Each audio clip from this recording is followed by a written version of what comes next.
যে সকল পুরুষ মানুষ বাড়ির বাইরে থাকে তাদের জন্য কিছু লাইন। যা পেয়েছি তার থেকে হারিয়েছি বেশি। এই পৃথিবীতে শুধুমাত্র যেই মানুষগুলো খবর নেয় আমি খেয়েছি কিনা, ঠিকঠাক অফিসে পৌঁছালাম কিনা, ঘরে ফেরা হলো কিনা, রাতে কিছু খাওয়া হলো কিনা, আজ সেই মানুষদের থেকে আমাকে দূরে ঠেলে দেওয়া হয়েছে।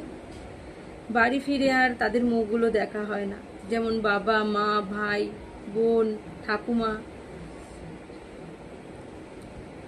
মায়ের হাতে রান্নাও আর খাওয়া হয় না, নিমন্ত্রণ, গেট টুগেদার, উৎসব আর থাকা হয় না। শরীর খারাপ হলেও দেখার আর কেউ নেই।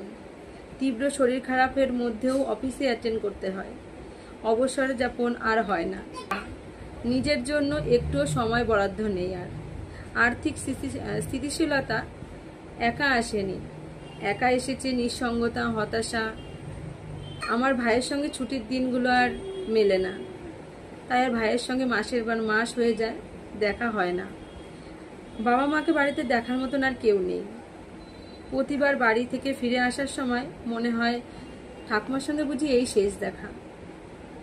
এইভাবেই কাটছে ছেলেদের জীবন, শুধুমাত্র একটু পয়সা উপার্জনের জন্য, পরিবারের মুখে হাসি ফুটে দেওয়ার জন্য।